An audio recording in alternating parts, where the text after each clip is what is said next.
E aí, pessoal, na verdade ontem nós nos prendemos num ponto menor, na ponta do iceberg, e eu preciso vir aqui fazer uma espécie de meia-culpa para tentar compreender o tamanho da medida do Grêmio. E quando a gente vai para o centro e começa a entender todo o processo, a gente vê que a atitude do Grêmio foi brilhante. E eu duvido que tenha existido no mercado do futebol uma forma tão perfeita de entender essa pandemia. Prestem atenção, detalhe por detalhe, de como o Grêmio foi brilhante na forma de condução das coisas. Talvez a comunicação tenha sido errada, e eu acho, por exemplo, aquela troca de notas do Renato e do Grêmio, terrível, terrível, o Renato botando a metade da frase, mas isso é menor. Isso é menor, porque nós temos que pensar no Grêmio e na forma como o Grêmio montou o contingencionamento da crise. Quando começou a crise? Final de março, né? Meio de março.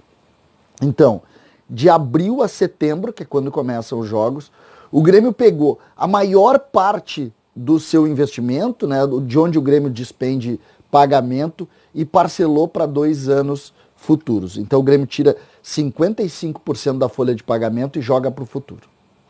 Aí o sujeito vai dizer, os jogadores não baixaram. Não, não baixaram. É verdade, não baixaram. Mas não baixaram porque o Grêmio não quis. E por que a gente faz essa avaliação clara? Vocês vão se dar conta que, a partir deste momento, e o momento é de crise, o Grêmio tinha 2 opções. Ou conseguiria montar uma grande negociação com os jogadores, que montou, só que teve que abrir mão também dessa diminuição que os jogadores poderiam propor. Por exemplo, se o Grêmio fosse dizer, baixem os salários, e parece que fez isso, quanto que os jogadores baixariam completamente os salários? Não 55%, talvez 20%, talvez 10%, mas 10% ou 20% não adiantaria. Nós estamos vendo o Inter, baixou 25%, não está conseguindo pagar. O Grêmio faz uma parcela maior, 55%, imagina, ganha 100, vai ganhar 45%. Joga para o futuro. Aí o sujeito, mas o Grêmio comprometeu 2 anos. Sabe o que representa a parcela do Grêmio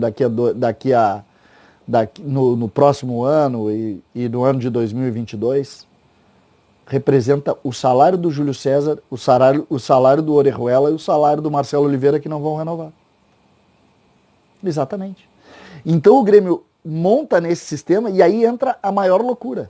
O Grêmio não precisou ir aos bancos porque fez isso.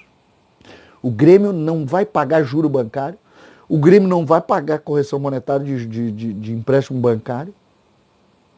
Porque montou uma estratégia de negociação brilhante. Essa é a verdade. Ontem eu passei a noite inteira pensando nesse negócio. E eu digo, Cátia, eu não me dei conta. Eu acabei pegando a ponta do iceberg, que era a questão dos salários e da falta de sensibilidade dos jogadores, mas eu não me dei conta. É verdade. E é claro que o plano do Grêmio imagina só, por exemplo, sabe o que vai representar isso? Quantos jogadores se tem lá que tu fica pagando e não joga? Pega aí o exemplo do Inter. O Natanael é a metade da parcela do Grêmio nos próximos 2 anos. O Inter vai pagar o Natanael, ele vai ficar treinando lá em separado. Só que o Grêmio, para isso, pegou os 6 meses de pandemia, impactos fortes no futebol, e jogou para 2 anos futuros. E, em razão de não ter permitido, ou não ter sugerido, ou os jogadores não terem aceitado essa diminuição de salário, o Grêmio pôde trabalhar com um percentual maior que garantiu tranquilidade financeira nesse momento. Brilhante. Brilhante. O presidente Romildo e o Carlos Amodeu e o grupo de dirigentes foi genial. Eles foram brilhantes. Eles têm, sem nenhuma dúvida, a melhor negociação do futebol brasileiro. Preste atenção, peguem os números, entendam o negócio. Entendam o negócio. É evidente que nós estamos vivendo uma crise, mas quem é que conseguiu não entrar no banco, não fazer adiantamento de coisas importantes, não precisar torrar jogador e com uma negociação bem feita, que vai projetar para o futuro, porque a crise existe, conseguiu sair Só o Grêmio. Essa é a verdade. Essa é a verdade. Se tem a chateação emocional do gremista com relação aos jogadores, tinha que ter baixado, eu até entendo. Mas isso foi conduzido de forma brilhante pelo Grêmio. Porque, repetindo, se tivesse feito a redução lá de 10%, não resolveria o problema.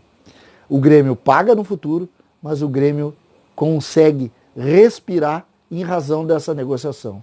Brilhante, gente. Brilhante. Prestem atenção e tentem entender o tamanho desse negócio e como foi bem conduzido. O Grêmio vai ter uma parcela importante lá, na casa de 800 mil reais para os anos futuros, e isso representa jogadores que o Grêmio não iria renovar. A gente acaba muitas vezes pegando a ponta e não entendendo o principal. E o principal, neste caso, é o mais importante. César Cidade Dias, falando de Grêmio aqui no YouTube, papo de gremista para gremista. Não deixem de seguir o canal.